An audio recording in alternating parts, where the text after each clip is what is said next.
This conference call may contain forward-looking statements about the company, which are based on the beliefs, opinions, and expectations of the company as on date of this call. These statements are not the guarantees of future performance and involve risks and uncertainties that are difficult to predict. I now hand the conference over to Mr. Dinesh Thakkar. Thank you, and over to you, sir. Good morning, everybody. On behalf of Angel Broking Limited, I extend a warm welcome to everyone for joining us on our earnings call. Along with me, I have Mr. Narayan Gangadhar, our new Chief Executive Officer, Mr. Vineet Agrawal, our Chief Financial Officer, Mr. Hitul Gutka, IR Head, and SGA, our Investor Relations Advisors. I trust all of you and your loved ones are safe and are in good health. We have released a detailed investor presentation and a press release to stock exchanges, and we hope you all had a chance to look into it. Let me give you a short overview about Angel Broking, and then Narayan and Vineet will take you through the operation and financial performance. I take this opportunity to introduce to our new Chief Executive Officer, Mr. Narayan Gangadhar.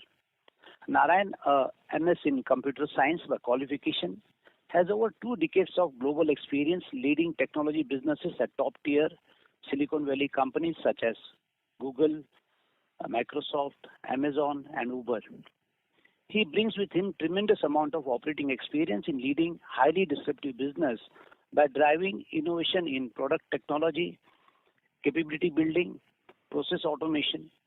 I am sure Narayan's vast experience will help the company spearhead to pole position. Coming to the industry, FY 2021 has been a momentous year, with many milestones being achieved. The industry witnessed 35% year-on-year growth in demat accounts to over 55 million as of March 2021, up from close to 41 million last year. Despite record-breaking demat accounts being added in FY 2021, equity penetration in India continues to remain low at just 4%. This as compared to China and USA, where penetration is close to 11.4 and 32% respectively, only strengthens my belief that the industry is at an inflection point and is poised to witness robust growth for a long period of time. This journey from 4% to 10+% will largely be driven by digital brokers, including Angel Broking, as we accelerate penetration further into Tier 2, Tier 3, and beyond cities, thus expanding the overall market pie.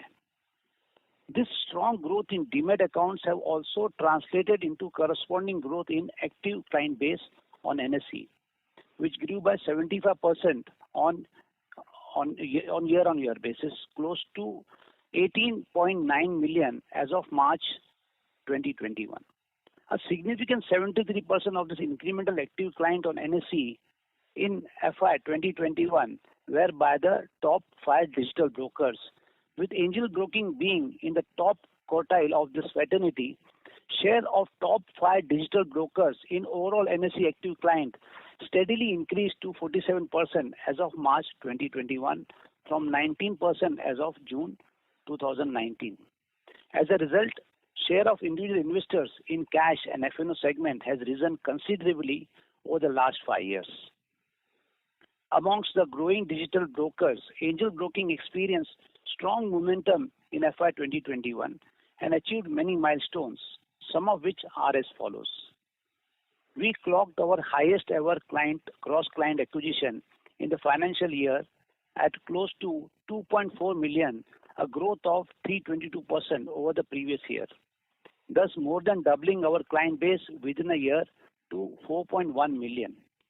Highest ever quarterly gross client acquisition of 0.96 million in Q4 FY 2021, with March 2021 registering our best ever performance to date. Highest active client base on NSE at 1.56 million as of March 2021, a growth of 171% over corresponding period last year. This translates into 8.3% market share in NSE active client base. Third rank in terms of incremental NSE active client during FY 2021.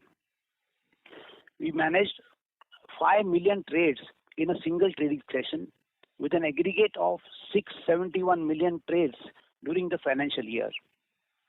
Highest ever overall ADTO of over rupees 3.75 trillion in Q4 FY2021, which has grown exponentially by close to 15x between Q1 FY2020 to Q4 FY2021. Highest overall retail equity turnover market share of 20.8 in Q4 FY2021.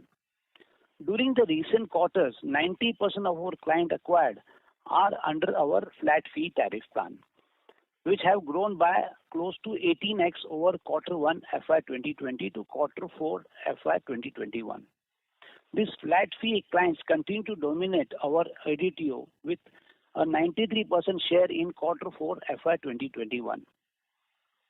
Over the last few quarters, our focus on acquiring younger, tech-savvy digital natives, millennials, Generation Z clients have led to a median age of our client reducing to 30 years as compared to 34 in Q1 FY2020. Close to 94% of our new clients added in Q4 FY2021 came from Tier 2, Tier 3 and beyond cities. Our robust AI/ML-led targeted digital marketing efforts coupled with best in the industry digital interfaces and an all-encompassing and extremely competitive tariff structure helped us create a strong foothold in future growth pockets of the country. These achievements were purely on the back of efforts undertaken over the last 4 to 5 years to transform angel broking into completely digital first organization, which offers seamless digital experience with strong user-centric features for our clients.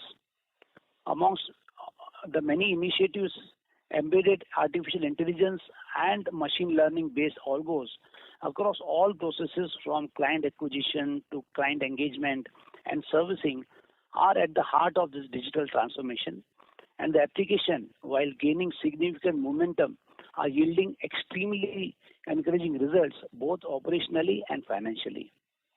Our focus has been on evolving and disrupting the normal way of doing things as we continuously improvise to offer superior client experience. As we continue to grow and attain a stronger position amongst the fintech businesses in India, we realize the need to adopt a forward and more inclusive dividend policy to take care of the interest of our shareholders. Given our asset-light business model and relatively low capex requirement, the business is poised to generate surplus cash. Our endeavor would be to share on an aggregate basis at least 35% of our profit of the business of the financial year with our shareholders on quarterly basis, in the spirit of adopted aforesaid policy. I am happy to share with you that for FY 2021, Angel Broking has distributed an aggregate of 35% of its consolidated profit after tax, spread over 3 interim dividends. We have successfully demonstrated the implementation of our digital strategy over the last 2 years and plan to further augment the same as we move forward to achieve our long-term target of A. Attaining leadership position in the retail broking industry in India, B. Establish substantial client base in technology-led investment advisory business, C. Continue to augment investment to further update and scale up our technology infrastructure, mobile platform, artificial intelligence, machine learning capabilities by embracing new innovative features. D. Capitalize on consistently growing investable wealth in India as we expand our footprint across into the hinterland of the country. In addition to this, the board of directors of company have also approved our proposal to set up an asset management company. Through this vertical, we plan to manufacture product to mobilize our clients' fund into low-cost, passive and rule-based investments. This will further enhance our ability to participate in India's financial inclusion journey. We shall be commencing the process of seeking relevant regulatory approvals earnestly. Last month, we lost our erstwhile CEO, Vinay Agrawal, His passing away at a very young age has been a shock to everyone who knew him. His contribution to angel broking and to the industry at large over the last several years will always be revered by everyone. With this, I request Narayan to give you a brief on his vision for angel broking. Thank you, Dinesh Bhai. Hello, everybody. It's been just a few days for me into this business, but I feel like I have been a part of this entire journey for a very long time.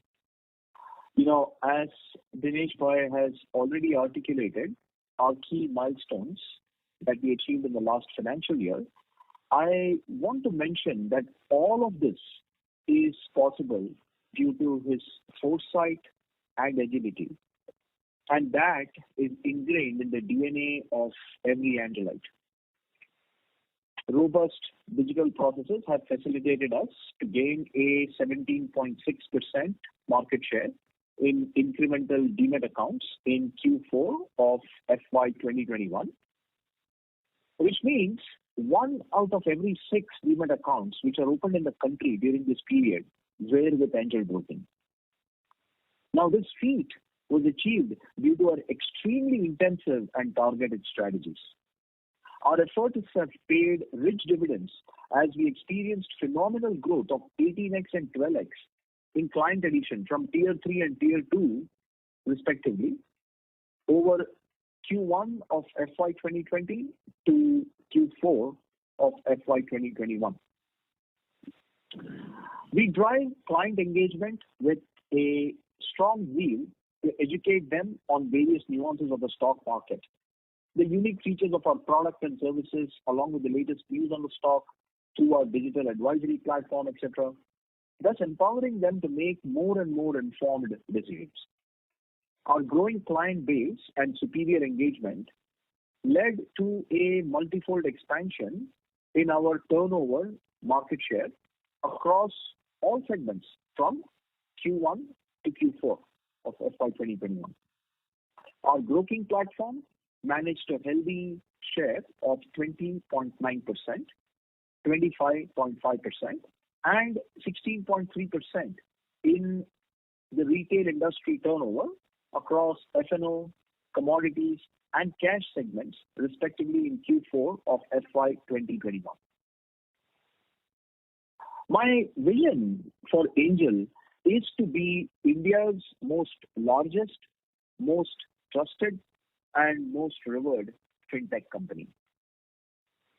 With the onset of digitization across various industries, I firmly believe that India is at the cusp of a major breakthrough, a major economic breakthrough, and that will experience unprecedented growth going forward.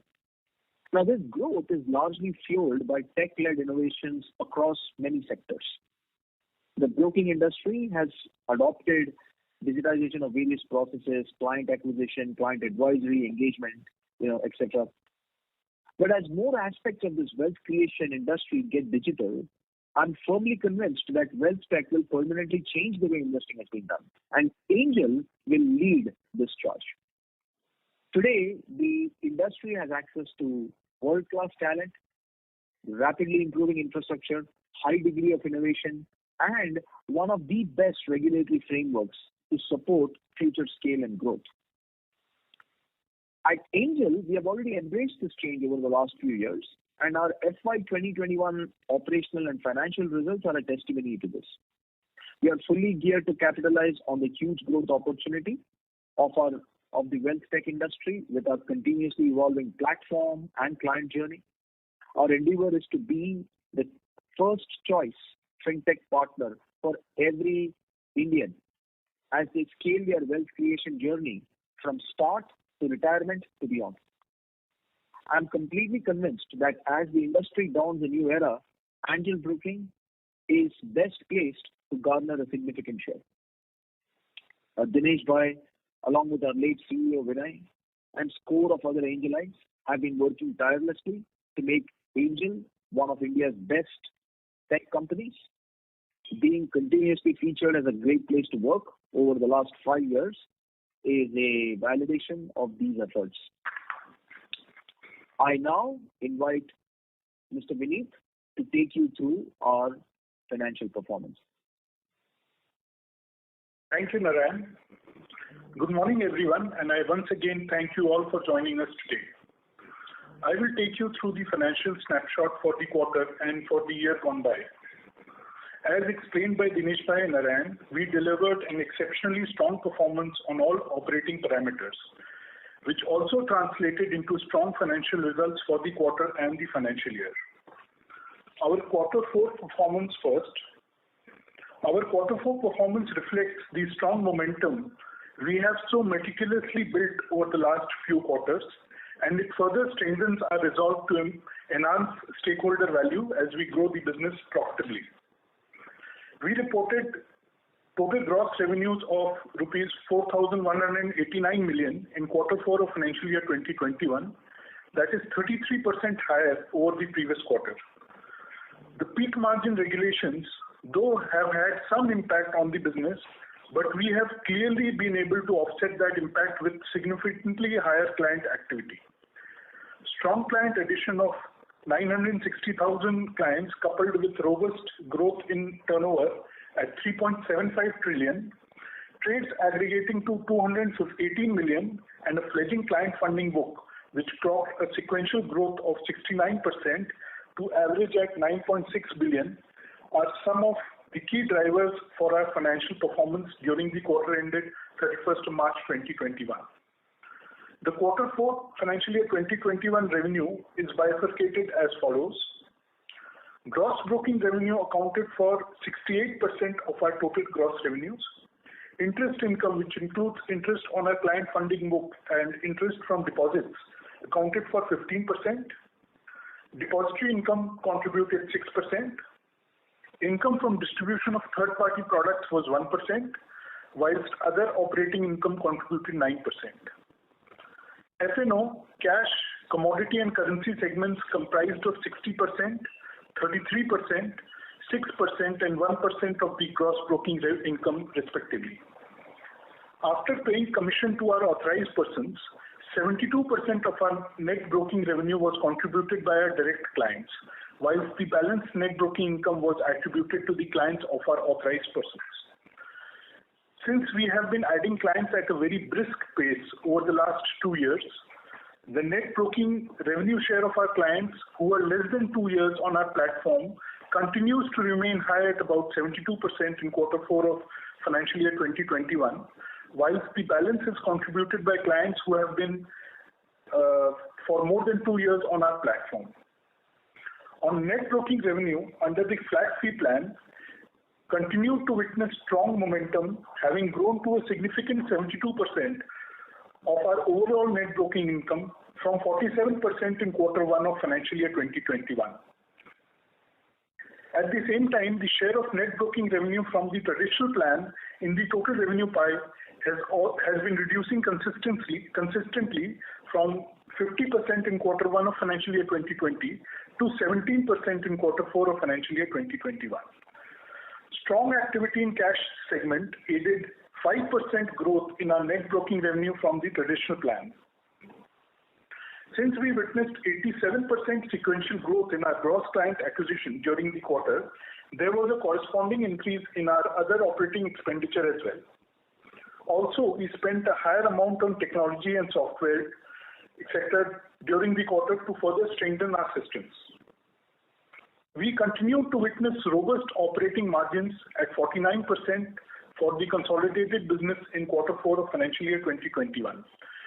During the quarter, we settled some old tax matters under the Vivad Se Vishwas scheme, which entailed an additional tax impact of about 36 million rupees. Factoring this, our reported profit from after tax from continuing operations increased by 39.2% sequentially to 1,020 million. We ended the year with a balance sheet size of 48.1 billion, registering a growth of 23% quarter on quarter. This expansion in our balance sheet is driven by a robust 82% sequential growth in our client funding book to 11.7 billion, coupled with higher security deposits with exchanges as margins for our rising volume. This was funded through a combination of our own funds and borrowings. Our full year financial year 2021 performance is as follows. We have reported total gross revenues of 12.99 billion, a growth of 72% year on year. The full year operating profit of 4.3 billion translated into 48% operating profit margin. Profit after tax from continuing operations grew to 2.98 billion, a multifold increase of 243% year on year. Earnings per share grew to a robust 38.8 rupees per equity share. Our balance sheet expanded 120% year on year. This was primarily due to a 3.8x jump in our client funding book and 5.4x growth in our security deposits with exchanges. This was funded out of our own funds, bank borrowings and client funds. With a net worth of 11.3 billion, the return on equity from the business was a healthy 34.6%. The consolidated business generated operating cash flow of about 3.2 billion, excluding the impact of changes in the client funding book. With this, I conclude the presentation and open the floor for further discussion. Thank you. Thank you very much. We will now begin the question and answer session. Anyone who wishes to ask a question may press star and 1 on their touchtone telephone. If you wish to remove yourself from the question queue, you may press star and 2. Participants are requested to use handsets while asking a question. Ladies and gentlemen, we will wait for a moment while the question queue assembles.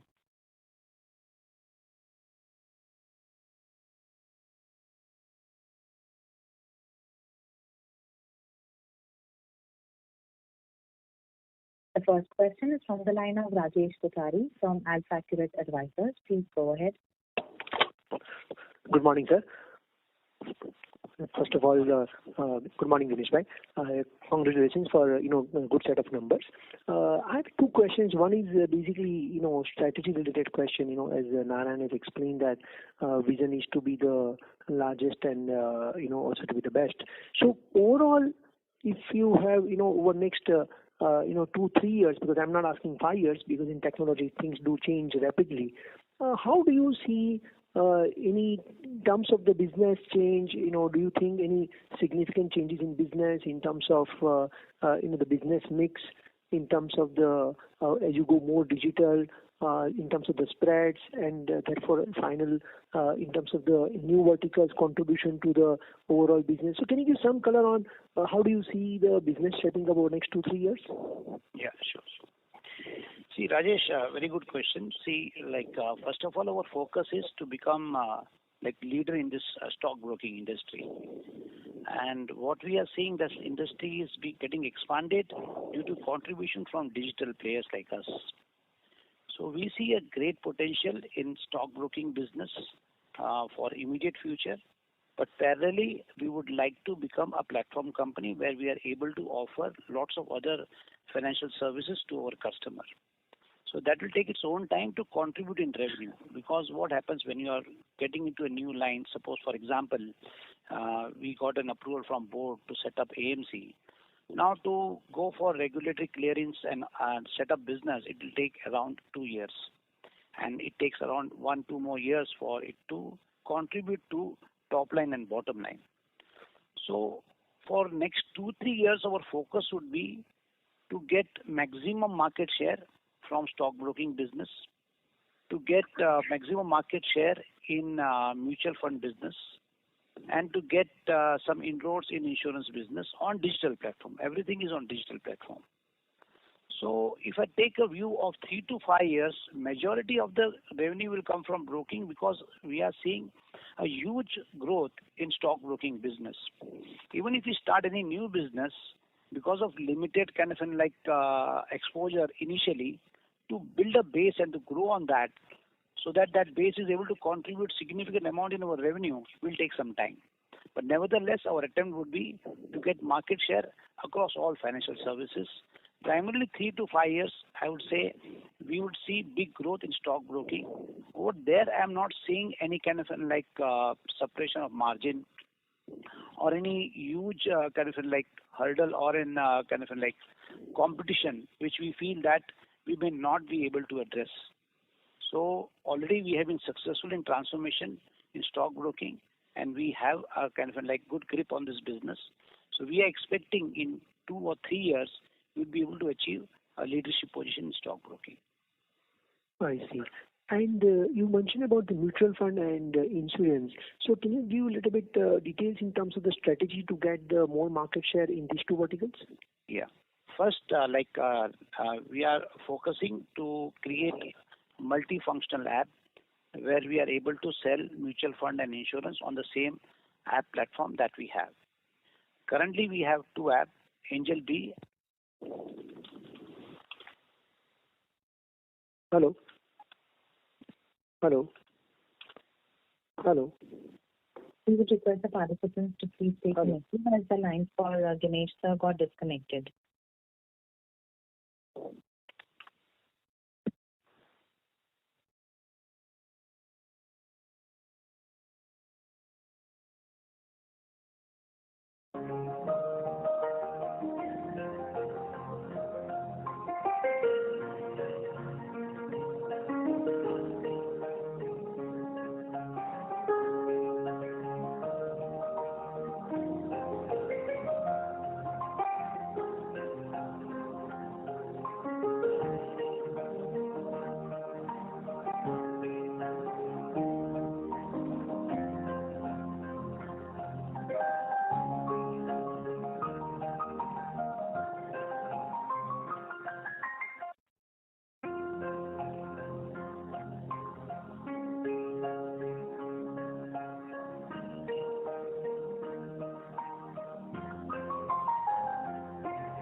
Thank you for patiently waiting. We have Mr. Thakkar reconnected, so you can go ahead, please. Yeah.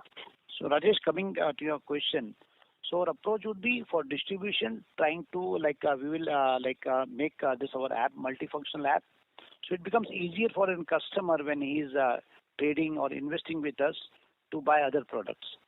Second, when it comes to manufacturing, as I said, we see a big scope in passive investments and ETF business and smart beta product. Already we have ARC engine, which has given an excellent performance when it comes to robo-advisory service. So our plan would be to introduce mutual fund having backed by this kind of passive investment ideology, where we are able to reduce cost of distribution as well as cost of managing funds. So we see great future in that area. Great, sir. Thank you, sir. I wish you all the best. Thank you.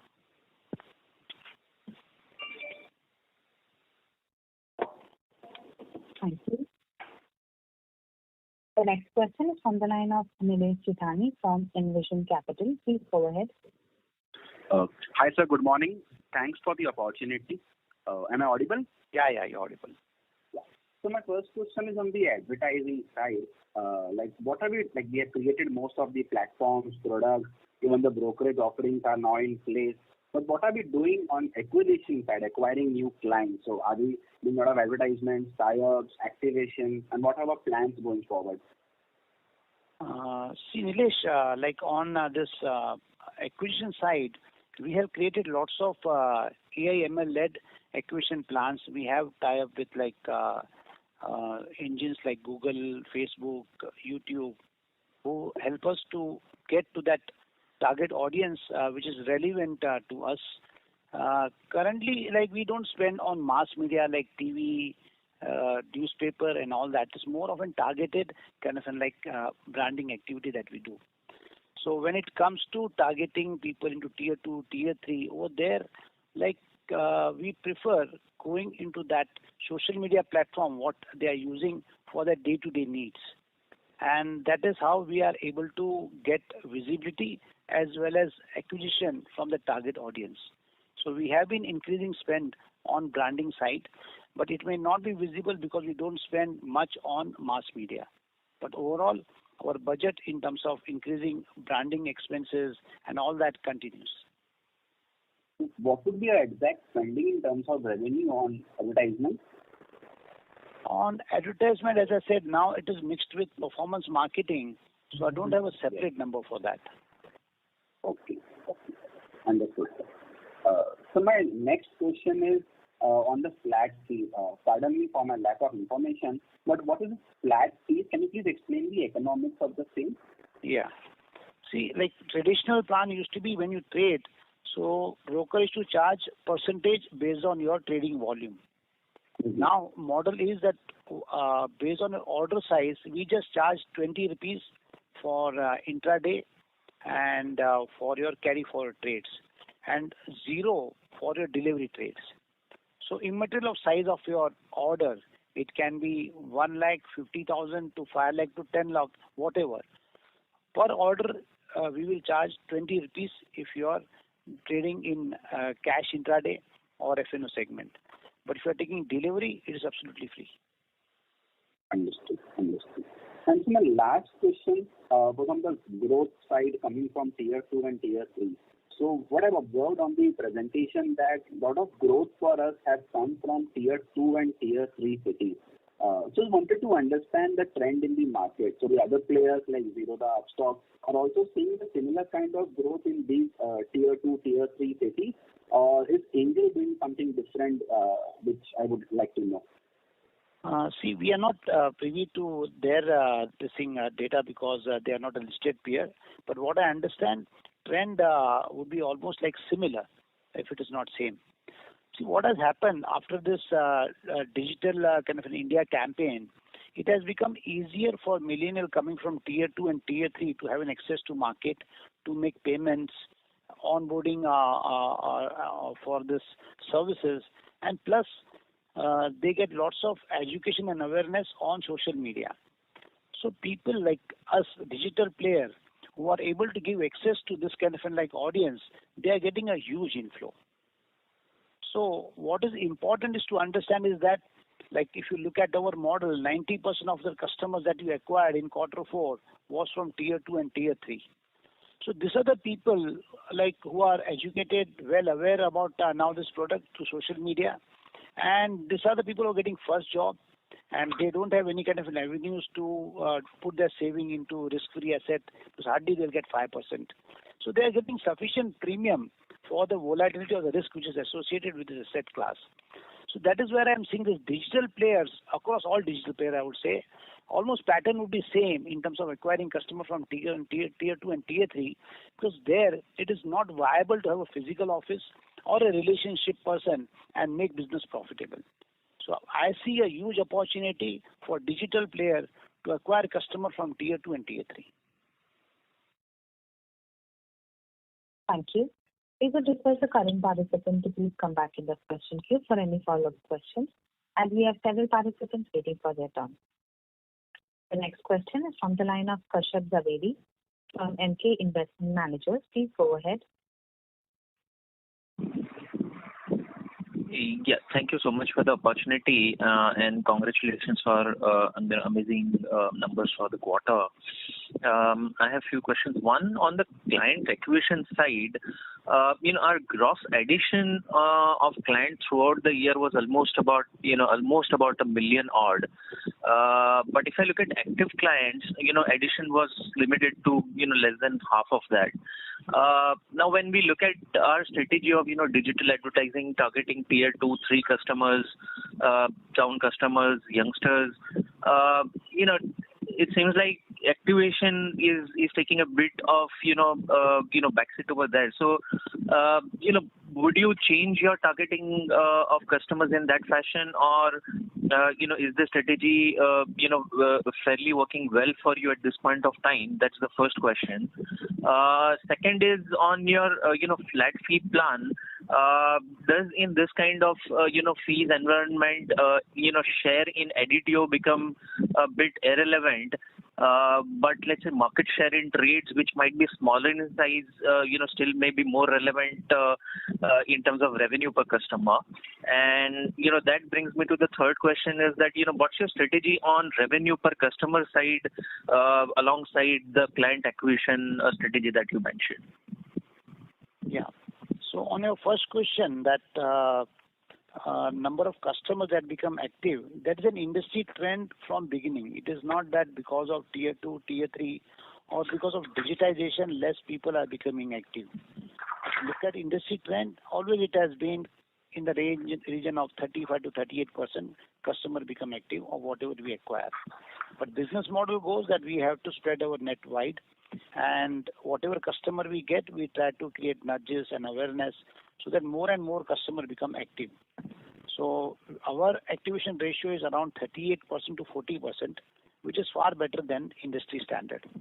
That is because we have created lots of AI/ML-led kind of like journeys or nudges where we see customer becomes inactive. We try to give them good offers or good advisory recommendation so that that person becomes active, and it's very easier for that person to understand market. So it has been working well for us. Now coming to flat fee plan. In this flat fee plan, rightly as you said, that ADTO has become immaterial. Because if you look at new regulation norms where ADTO took a hit, but our revenue did not took hit because customer started trading with a lower ticket size. But revenue that we get is from number of trade they do, number of orders they do, which remained almost same. But if you see ADTO drop, but number of order, number of trade still are same. The people who are active, they are trading, but they are trading with a lower ticket size. Now coming to revenue and business model, the way we have built, I feel that acquiring this kind of people like who are at a very low ticket size currently, also we are profitable. Like when we started our digital journey, our OPM was negative, like to the tune of minus 80% or something. But as we grow in this digital model to a scale, after that almost maximum of the top line comes to the bottom line. That is how we were able to expand our margin. Today, from this new business model, digital model also, our OPM is in the region of 44%. So that is a target that we have to maintain an OPM of around 50%. And our focus for next 2 years would be to get more market share. So spending will go on marketing and sales side, and we will try to get more market share with the same OPM. And on revenue per customer, any strategy on revenue per customer versus client acquisition strategy? Yeah. So like our strategy in terms of revenue per customer, it is working fine. So that is the reason I'm saying that we are able to break even from new customers in 3 to 4 months. So it will remain same way. An OPM from a newly acquired customer is also, as I said, is around 44 to 45%.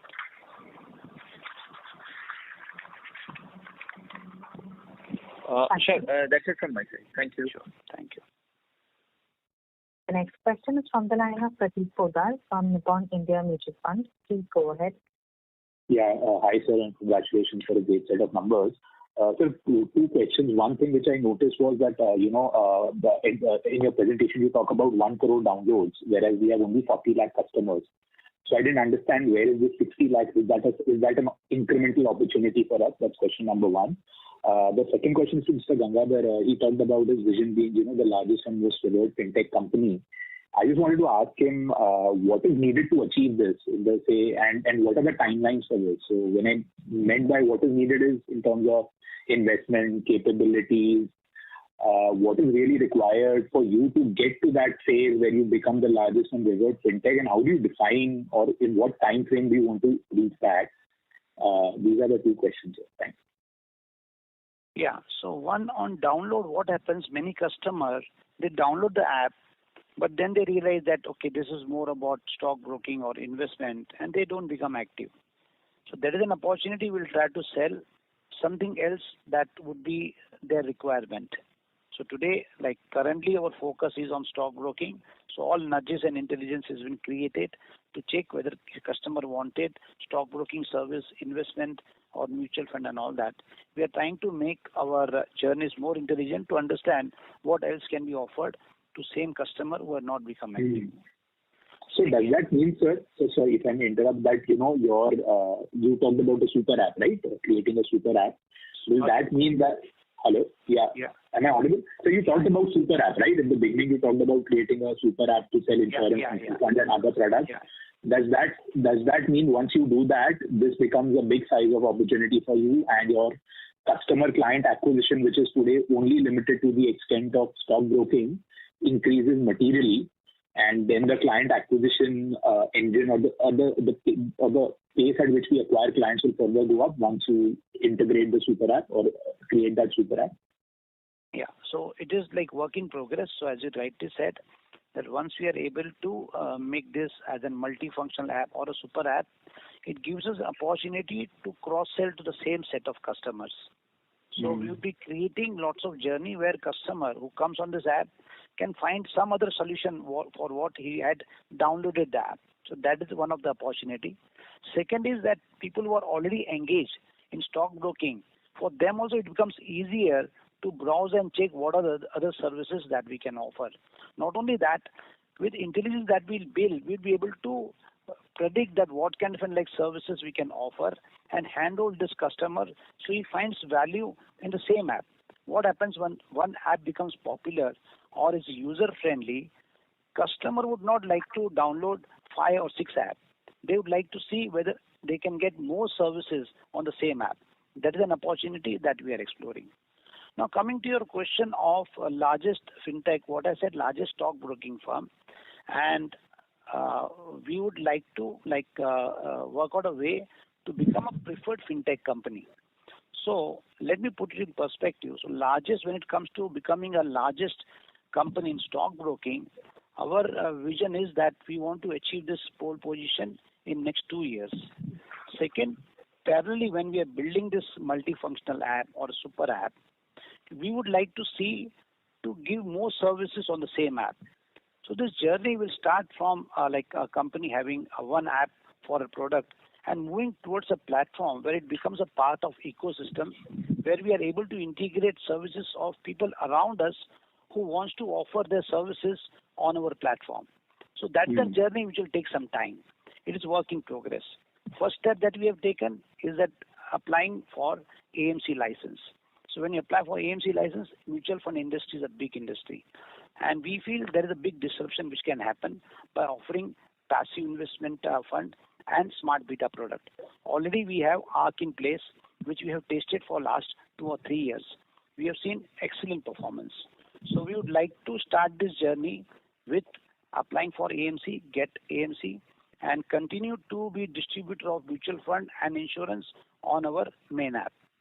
So I would put it in perspective, in 2 years, our target is to be leader in stockbroking, achieve a good market share in SIP, in mutual fund, sell a good amount of third-party product like loan, insurance, and slowly progress towards producing our own mutual funds products which are more relevant to tier 2, tier 3 people, where they are able to save cost on distribution as well as fund management. So I would put this journey will take almost 6 to 7 years to become a preferred fintech company. And lastly, sir, is this understanding correct that once you go to the next stage from scaling up your third-party products and distribution, today distribution income I think is 1% of your total income. That will be a material driver going forward, and since there is no incremental cost to it, most of it will flow down to the bottom line. Is that the way to think about it? No, Pratik, I would put it this way. See, when we will be acquiring a customer for mutual fund, there would be a cost. So break-even in that model would be not like stockbroking where break-even is just 4 months. In mutual fund industry, when we acquire a customer, break-even would be a bit longer. Plus, as you rightly pointed out, there's an opportunity of cross-selling to existing customer where we will be able to expand our margin. But our focus is to become market leader in SIP industry also. So we will be acquiring customer, serving them, selling them this mutual fund. For us to make all that profitable and that to contribute in our bottom line larger than what you are seeing, it will take some time because our focus is on SIP business. That takes time to build. So overall, I would say because I'm seeing a big growth in stockbroking, even if that third-party product grows equivalent to stockbroking, it would not be able to be becoming a significant part of our revenue. Yeah, that I understood. My limited point was, sir, that incremental sales, whatever happens, even on the cross-sell franchise, will all flow to the bottom line, right? So today, 1% of distribution revenue, that is right. if you are able, that is right. All third-party product that we will be selling to existing customer, it will be improving our margins. And sir, last question, and I think I've been asking this. When do we see finally this cross app or the super app being created, and are the partnerships in place? What's the timeline for that? See, already, if you know, Angel B has lots of partnerships established. Now, we want to integrate this into one. So when we are talking about making this journey and creating the super app, that's the reason we have got like talent like Narayan on board, so that we can build one app which can serve all the needs of customer. But if you look at Angel Broking and Angel B, like they are well integrated with the ecosystem. Now, this journey already has started. We are in the process of launching a new app, maybe in a quarter or two, that will try to enhance more services on the same app. Great, sir. Thanks. I'll call back into the question and all the best. Sure. Thank you. The next question is from the line of Sarvesh Gupta from Maximal Capital. Please go ahead. Good morning, sir, and thanks a lot for taking my question. So there are two questions. First of all, on the strategy piece, now I think as was said by Narayan that we want to be a leading and most respected fintech player. Now, if we look at the competition, of a typical fintech entity today in India as well as abroad, they are all losing a lot of money because they are able to raise money from the private markets at exorbitant valuations, and then they are using that cash to burn in two ways. One is advertisement, marketing, etc., and second is on the employee. So the employee expense of a typical fintech would be a very different structure from a broking firm where the employees are typically paid far lesser than what you would see in a new age fintech player. So given all of this, given your strategy to be playing more on the fintech side, what sort of cash burn, investment, etc., that you are looking at? Because it's a game of big boys. So that is number one. Second is on this quarter's performance as such. 2Q and 3Q were sort of growing, but we were still at a particular revenue level. Now this 4Q we have seen a very sharp jump. So are there some lumpiness or lumpy revenues or something else which has flowed in this quarter versus the previous two quarters, which has caused such a steep QOQ jump of 33%? So if you can answer these two questions. Thank you. See, Mr. Gupta, what you are saying is right. If we start the company from scratch, then there is a big burn. But this company is 30 years, 25 years old, and we have achieved our scale. So when it came to transforming from in broking also, like first call would be that, okay, when we go to flat fee broking, we will take a hit of around 65% on every revenue from the customer that we acquire. So logical calculation would be that we will burn cash, but did not happen. Because when you have a scale and size, it is very easy to build like a volume so that it is able to compensate for the cost that you take. So whatever plans we have in terms of third-party distribution, offering more service to existing customer base and all that, we have sufficient base and we are growing at a sufficient rate to have enough cash flow. In fact, we believe that our company is very asset-light, does not require much of working capital. That's the reason we have enhanced our dividend policy, and we have decided minimum of 35% of profit will be distributed every quarter. So that gives a perspective that we are well versed with what we are doing, and we feel there would not be any big need for capital, because we are talking about in fintech industry distribution of other products on our app, where already acquisition cost is taken care by one or two services. So that we feel that we are very comfortable because of scale and size. Second comes question on quarter 2, quarter 3 and quarter 4. To answer that, there is no lumpiness in quarter 4. I think we saw a good growth. So what happens when we design some AI/ML kind of like plans in terms of client acquisition or servicing a client, there is an optimal point which takes some time to build. So if you look at quarter 4, in fact, we have spent more on sales. So in fact, like we are going to see, like it is always like front-ended kind of like expenses. Our client base grew at around 87%. That means we have spent on acquiring customer, but revenues are going to come in next few quarters. So that way, I think Q4 everything is in line with activity that we do. There is no lumpy kind of like income which has come in, which is one time. So Q4 becomes like a new base level for you to grow in from the current levels, right?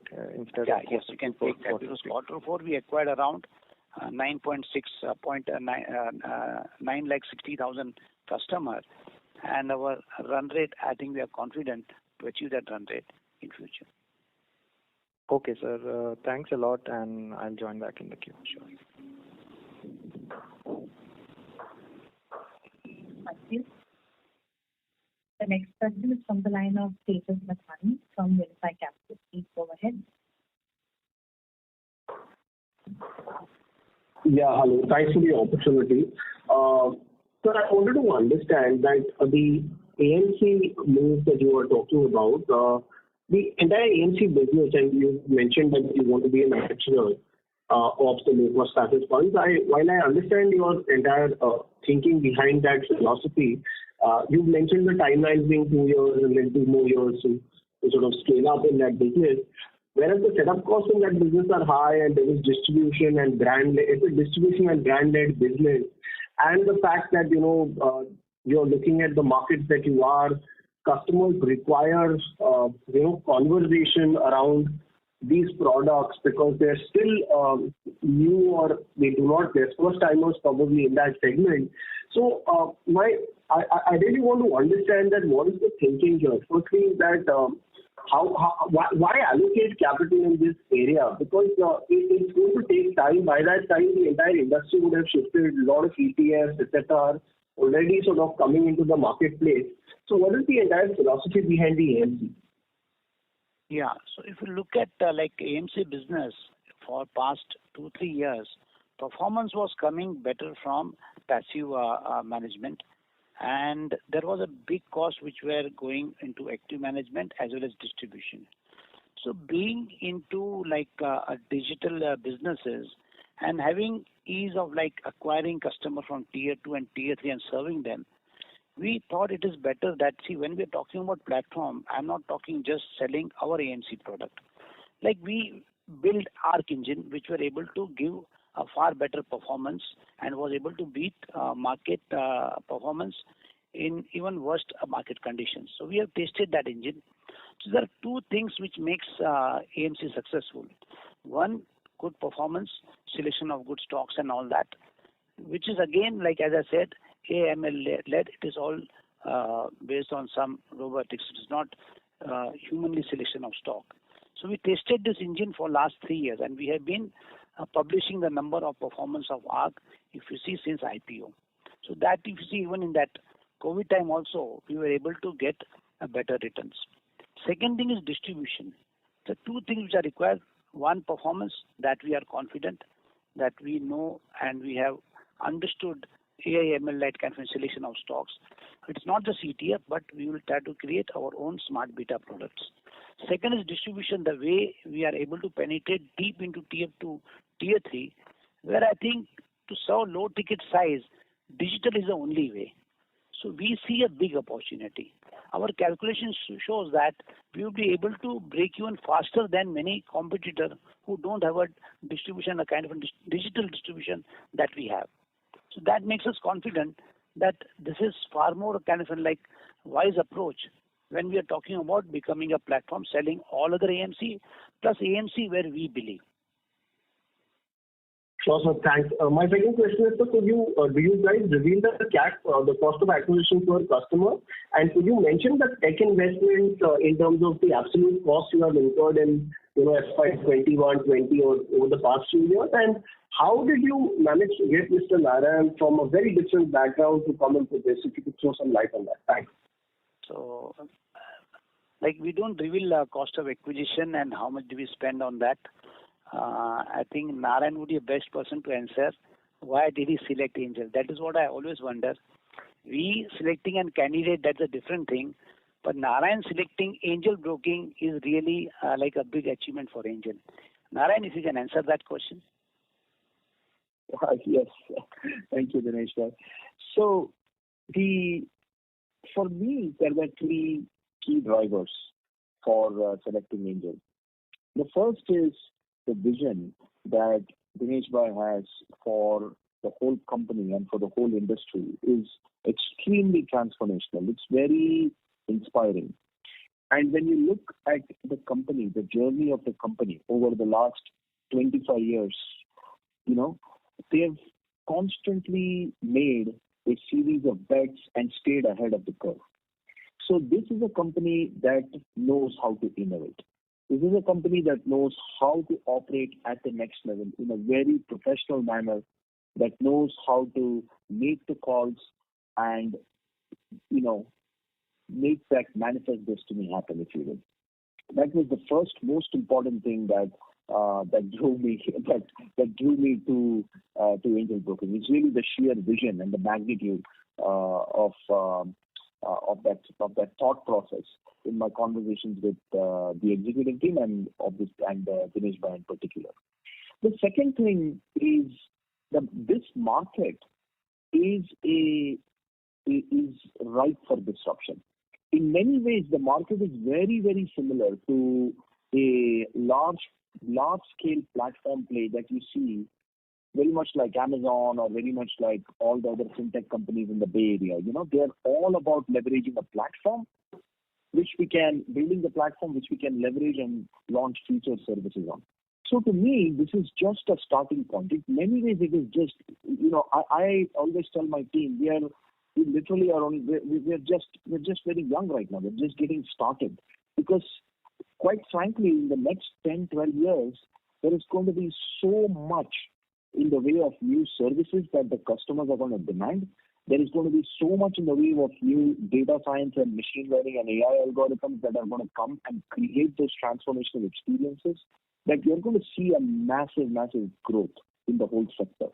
So I would not pick any sector except fintech at this point in my career, you know.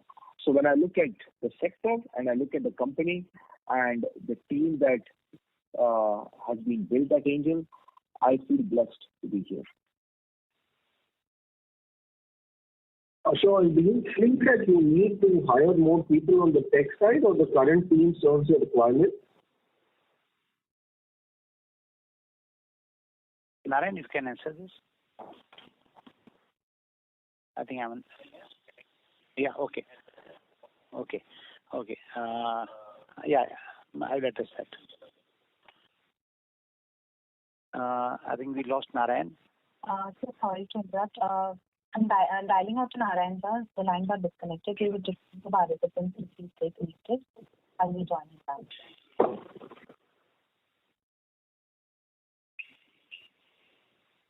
Narayan, so you want in the middle of the single over, please. Yes. Hi. Am I audible? Yes. Yes.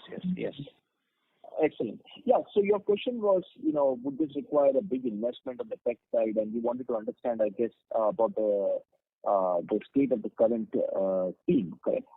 So that's correct. So basically, like any other tech company, right? We have a team that is in transformation. There are pockets of the team that are outstandingly well built and that are well designed and that are in place as the right foundation to build on the future. Now, there are newer areas that we need to invest in. For example, our investment in data science. We need to continue to invest more in that area. And for that, we are going to pursue our strategy of getting the best talent, you know, whether it is grooming people from within or getting people from across the industry to leverage that cross experience. So that's going to be a big part of my focus, you know, emphasizing and building large teams with the right skill set on their machine learning, data science, and AI side. And then also continuing to really bring in the right engineering talent to build these large systems at scale. So to give you a quick perspective, the kind of traffic that we see today on Angel's website and on Angel's apps, this is starting to hit planet scale. And there are very, very few companies in India that have even built technology at this stage. And we are one of the very few that operate at that level.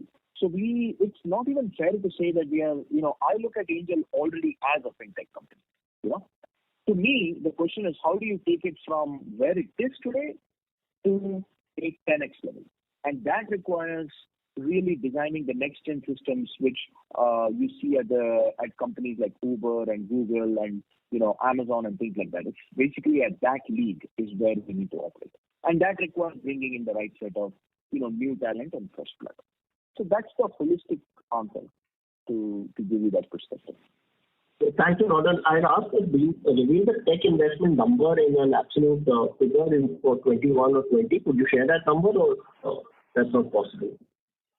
So the tech investment that we do is close to about 13 to 14% of our total OPEX, excluding the fees and commission expense and the finance cost. So that's the number that we've been spending. We spent a similar amount or a similar percentage in the last year as well as in the in financial year 2021. Thank you, Donald. All back to you. Thank you. The next question is from the line of Nidesh Jain from Investec. Please go ahead. Thanks for the opportunity, sir. So firstly, on the OPEX, do you think this is a now sustainable uplift in the OPEX that will sustain, or are there any one-offs in this current quarter? Vineet, you read, sir? So there are no one-off expenses or something which is exceptional in the quarter.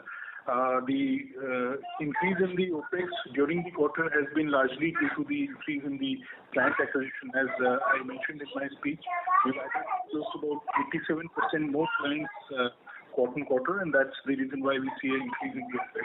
With the volumes growing, of course, the client acquisition also holding up to the levels as Dinesh Bhai mentioned earlier, we would see a similar growth in the OPEX, but overall our strategy is to maintain our operating profit margins in the region of about 48 to 50%, and that we continue to do that. And Mr. Jain, when we talk about OPEX due to increase in sales, that is front loaded. And if we go beyond 3 months or 4 months, that same customers are able to contribute to the bottom line. So overall, if we take a block of 12 months, so we are easily able to achieve OPM of around 50% from a newly acquired customer. Sure. But from that perspective, over a period of time, your margin should continue to go up. As let's say because we have seen very strong growth in our customer base in last 2 to 3 quarters.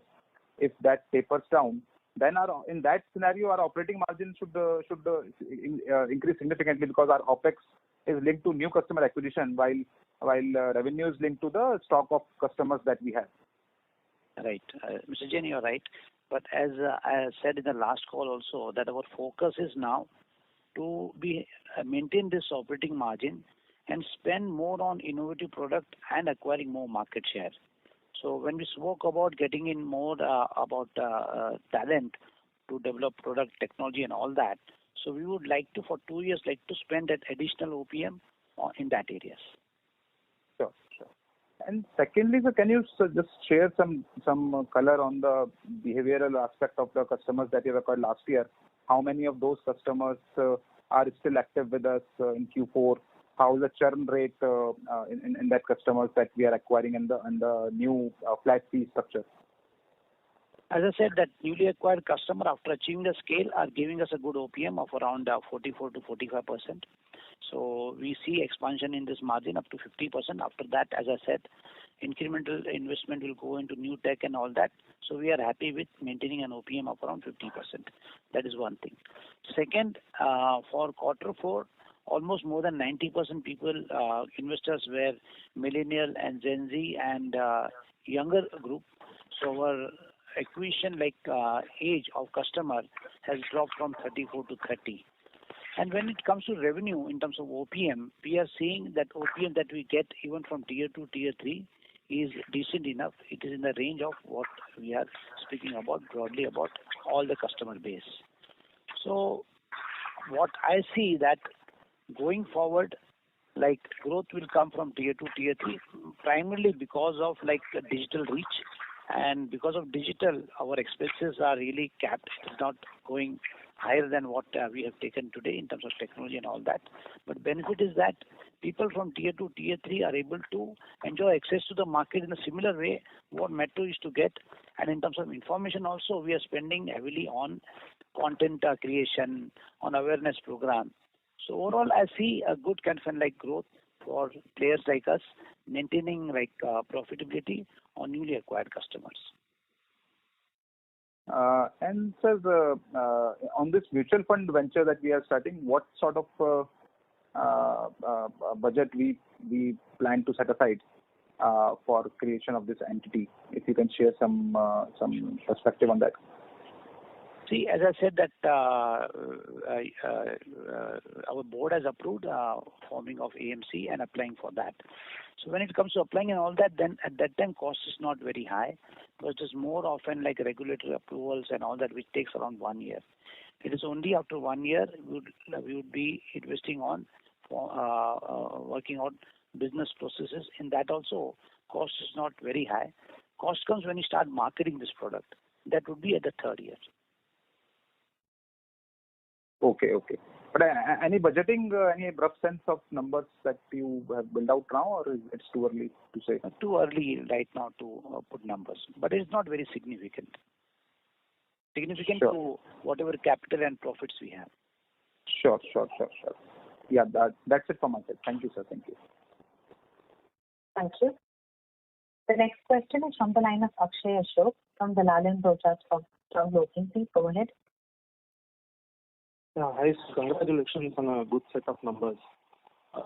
Sir, I had a few questions to ask.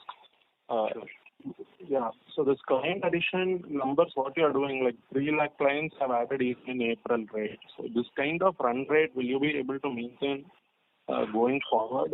And that is number one. Because 3 lakh clients means you will be adding around 9 lakh clients even this quarter, and it looks like a very strong run rate. This kind of run rate, can there be an issue where, and is there any soft months for you where, the client addition in the previous year has not been that strong in some particular month or some particular period where you see a bit of softness? And also Angel B, if you could just answer that first question first. See, if you look at CDSL number, last year CDSL grew at the rate of 35%. And primarily this growth came from digital players. 75% of newly acquired customers were actually from this digital players. So what is happening is, because of digital reach which has been created by this digital player, we are able to see participation from tier 2, tier 3. This is new normal now. Because we cannot refer to historical trend where we were seeing CDSL growing at around 17-18%. That was a traditional model. But now even tier 2, tier 3 have participated. That becomes a new base. And as we look at India, as I had referred previously, equity penetration is just 4%. And if you compare to China, Korea, it's around 12%. So I think this is an inflection point where, because of digitization, one, second, because of interest rate coming down, huge population is coming to this market, and because access is available through applications, it is very easier for this new customer to have an access to market and invest in equity. So I see it's a new normal. So I am very confident that we will be able to continue with this trend of 3+ kind of an acquisition rate. Oh, okay. Very nice to hear. Yeah, and then this Angel B, last time when I was on the phone call, I asked you, it was not yet launched completely. No, is it launched now, Angel B? Yeah, so as I said, that Angel B is ready, but we have deferred the plan in the sense Angel B continues to function, but we would like to provide all the journeys of mutual fund, third-party product on the same app. So we would like to integrate this app. Another super app is being built, which will have the features of both Angel Broking and Angel B. So this Angel Broking app will become redundant then. So you are building a completely new app. Yeah, we are building completely new app. So within 2 quarters we will be able to launch it. And as you rightly said, that progressively we have to move. We cannot make it redundant immediately. Progressively we'll be moving from this old app to new app. Okay, sir. Okay. So new app will take another 2 quarters. Okay, sir. That's it from my side. My condolences for Mr. Vinay Agarwal passing, and all the best to the new CEO, Mr. Narayan Gangadhar. Congratulations on a very good set of numbers. Thank you, sir. Thank you. The next question is from the line of Hardik Jain from Whitestone Financial Advisors Private Limited. Please go ahead. Yeah, good afternoon, sir, and congratulations on the numbers. Sir, one question is on regarding the technology. One of our competitors faced an issue of frequent downtimes, and these downtimes can invite bad name and litigation. So, what precautions do we take that our downtimes are kept at minimum, and did we face any such downtime in the current quarter? We have a very good architect built in, and because we were growing at a good speed, that's the reason we brought in a best of talent, that is Mr. Narayan. I think Narayan would be the right person to answer this. Yeah.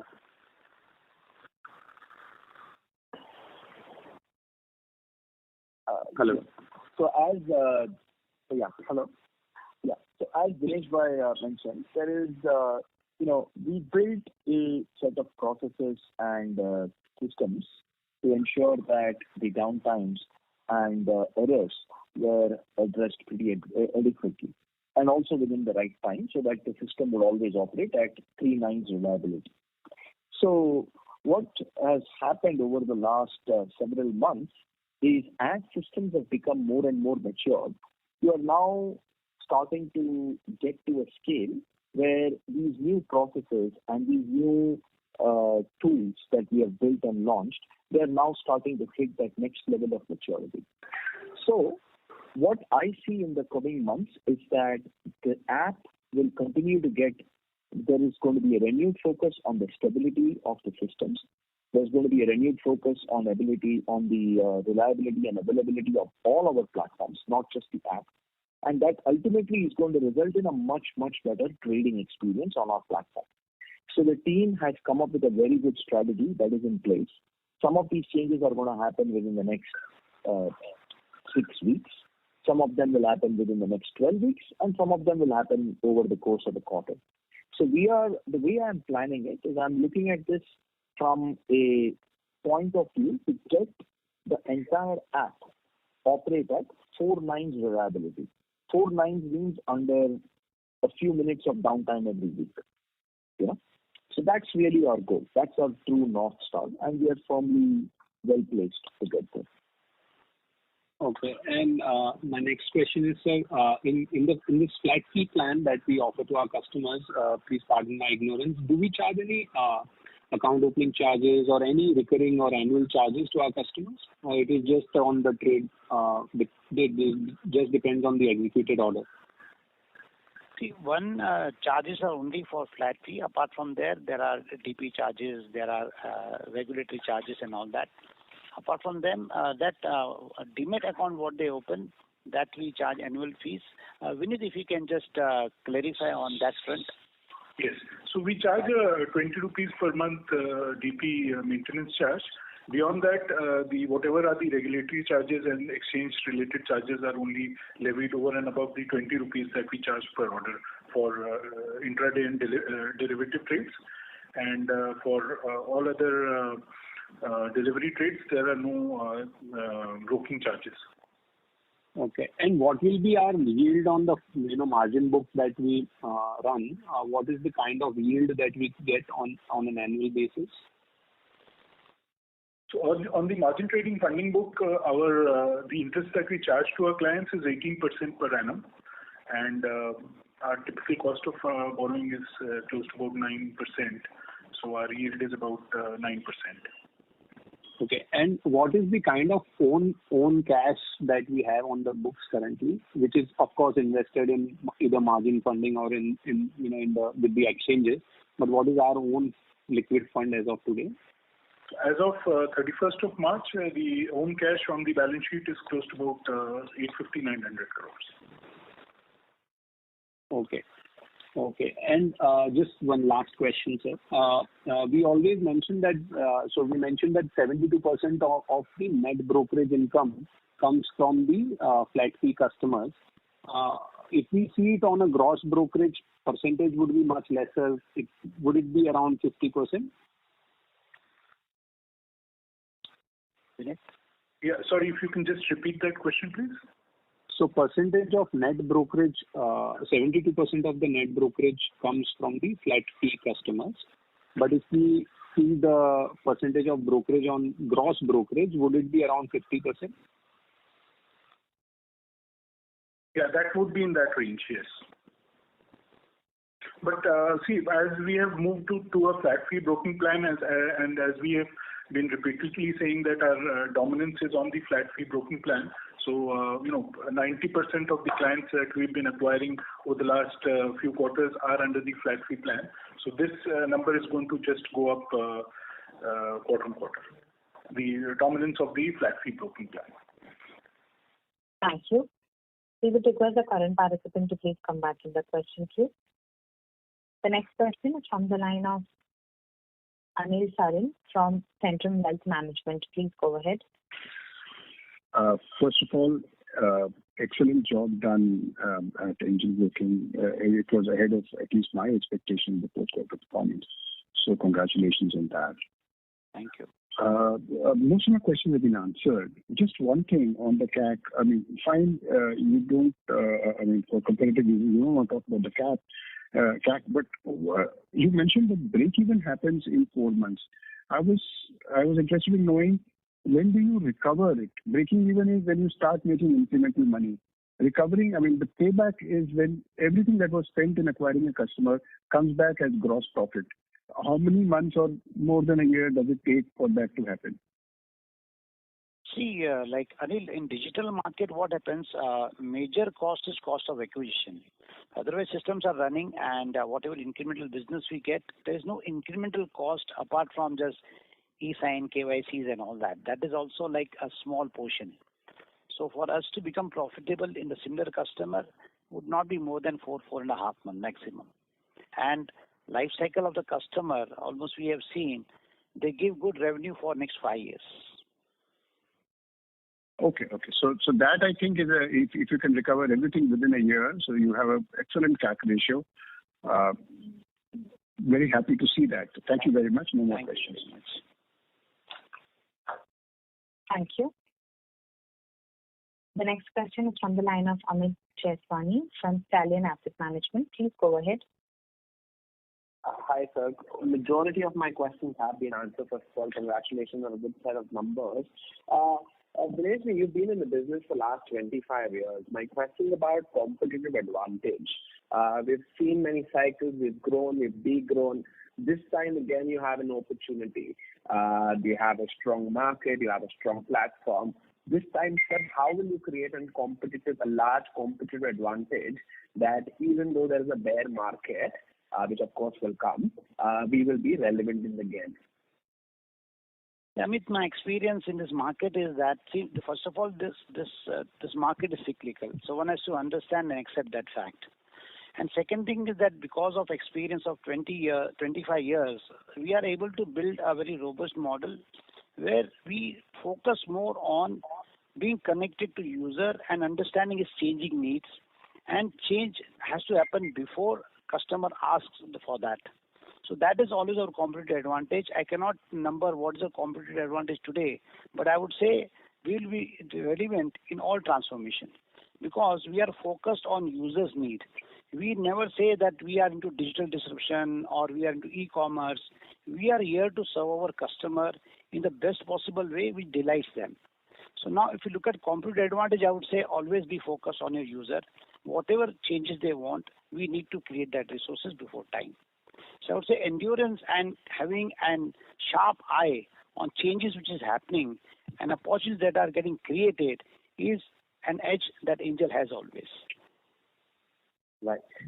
So typically our customer segment are people who are doing retail, people who are doing intraday and futures. how long do you typically think these customers, what is the lifetime value of a customer if they basically go through cycles typically that you have seen? Yeah, so always this question is to haunt this industry, that people are burning their capital up to what day they will last. So I used to feel that maybe once they get educated, they will go more into mutual fund and investment. But today also, if I look at US, there are lots of people still they are trading and volumes are increasing. So that gives us faith that what happens in this in our industry, stock market industry, people like come, they invest some risk capital and they get converted into long-term investment and again they become active. So overall, I feel that today we may feel that intraday volumes are high, but if you look at India, India is young. I think population over here has that risk appetite. They have an access to market. They will try like their trading strategies, their investment strategies for longer time. Because if I say that penetration in India is 4% and we are expecting this to go at least in near future to 11 to 12%, like what we are seeing in China and Korea, this whole journey would be filled with people coming in the market. They do some intraday, next they shift to delivery. So this will go on at least for next 10 to 20 years at least. Right. So Naranji said that we aspire to be number one in the market in the next 2 years. So if you can give us more insight, two insights about how do you convert this cyclical kind of business into more secularity? Of course, you've spoken about AMC, but sir, AMC is going to take too much time. Have you thought about acquiring some other AMC for 100 crores like White Oak did it with Yes Bank and all those things? Because the opportunity is large. And example, in an ETF kind of product, you need networking. Hello? Hello. Yeah, I can hear you. Please. Hello. We will move to the next question as the current participant has placed a call on hold. Okay. The next question is from the line of Rashid Shah from Capital Capital. Please go ahead. Hi, most of my questions have been answered. I just wanted one clarification. So you said the activation ratio was somewhere around 50%, right? No, 38%. 38%. Yeah. So the activation ratio is basically the percentage of clients that traded in the quarter that you've acquired in the same clients quarter. were traded once in a year. That is a definition by NSE. That's the act. Okay. So basically, new client acquired and traded in the same year, right? Yeah, same year once. So just wondering, so if the activation ratio is 30%, 38%, how are we breaking even in 4 months? Because if the client is only 34% of the new clients are trading in the same year, how are we breaking even in 4 months? No, like what we take cost of acquisition is average of people who are active and who are not. Whatever customer we acquired and whatever the cost we had, we divide that. And then we work out what are the revenue we got from the same set of customers. So that equation shows that our break-even is in the region of 4.5 months. So we include even cost that we have to incur for inactive customers.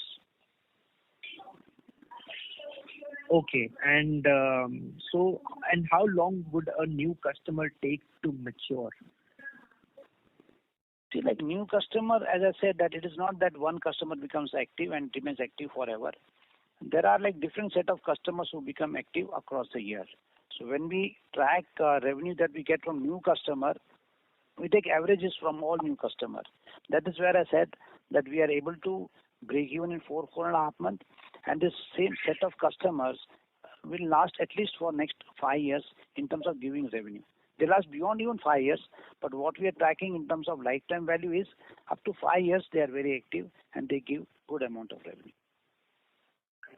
And you said that in FY21 most of the customers have been millennials and Gen Zs, right?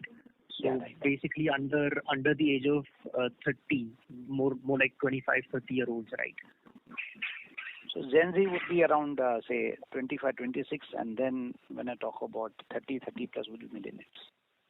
So what is the stickiness of this customer? Because so there are a lot of players. It's a very highly competitive market. So what's the stickiness of these new customers that you've acquired recently, and what would be the wallet share of that customer with you? As I said, that newly acquired customer, almost 90% are from tier 2, tier 3, and most of these people are in that age bracket. Now, if you look at these people, they are educated, they have got their first job, and if I calculate lifetime value, though we don't have any kind of an empirical evidence on that, but see, lifetime value of this generation would be higher. So these are the people who are using social media to get aware about this asset class. These are the people who are educating themselves on social media, unlike that previous generation and physical model where we have to call people in our office and educate them. So that there was a limitation of educating 30 people, 40 people, 50 people per office. But when we are using this digital media, we are educating almost like crores and crores of population. So I feel that long-term stickiness of this millennial and this generation would be higher. One, because inflation has come under control and interest rate has dropped from double digit to single digit, unlike opportunity for previous generation who had opportunity to invest in risk-free asset and earn 10%. So now this generation has to get used to, have to understand this asset class. And when they understand asset class properly, we will see this generation will participate more. That's the reason I'm confident that penetration, which is low in India until now, we have reached an inflection point, and we are going to see growth in this participation from 4% to at least 11-12%. That is what had happened in many countries like UK, Korea, where when inflation was under control, inflation rate came down, population started moving towards this asset class. Thank you. The next question is from the line of Jujjuwalla from OHM Group. Please go ahead. Hi, congrats and thanks for the opportunity. My questions pertain to the DMAT segment. Firstly, what percentage of our fee income would be coming from DMAT? Vineet, if you can just give break of the DMAT income. 9% of our gross revenues come from depository related activities. Understood. And is there a trend over here, or is it more like this is the number that one should look at going ahead? Yeah, so this number will keep on, as a proportion, keep on moving in terms of the number of active clients as well as the client acquisition that we are doing.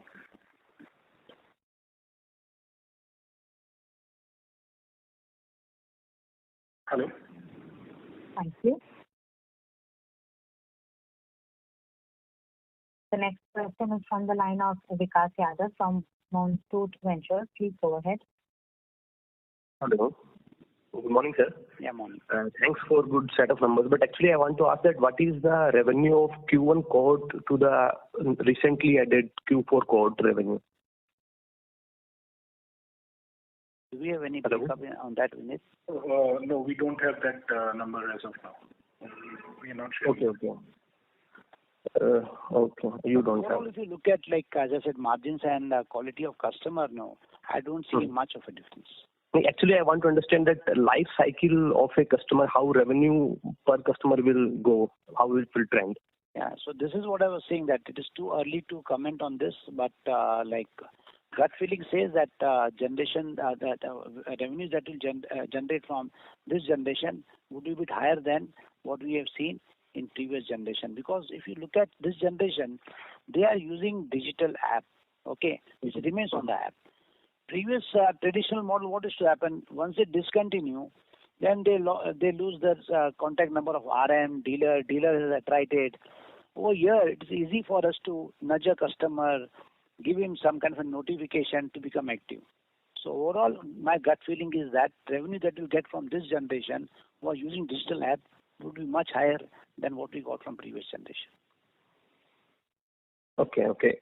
But I want to, as we are looking at your other expenses, your CAC is almost, I think, much higher than the leader of the segment.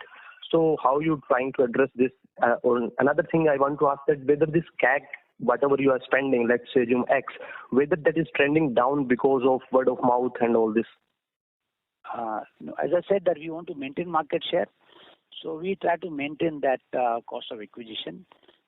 Because what happens because of this organic growth, word of mouth, if we maintain that level what we were achieving in past few quarters, then we can achieve efficiency.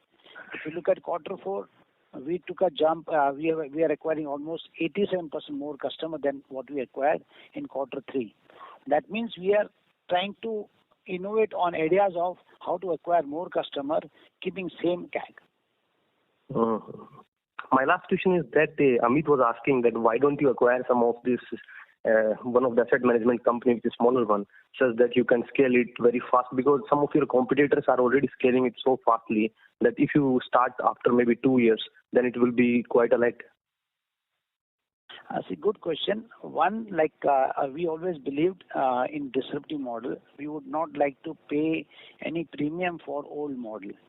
As I have always avoided any area to enter just because of revenue. Just because of quick revenue, I would not like to acquire and take over an AMC with an old model. We would like to build this model from scratch. And anyway, I want this clarification only from a regulatory standpoint of view and some of this. No, this is what I'm saying. It is better we apply and a regulator does vet our application based on our merit and based on our model. That is more important. Even if we try to transform old model, it will take same regulatory time. But I think it is better we start from scratch and we are able to build it the way we want. Okay. Congratulations. Thanks for it. Thank you. Thank you.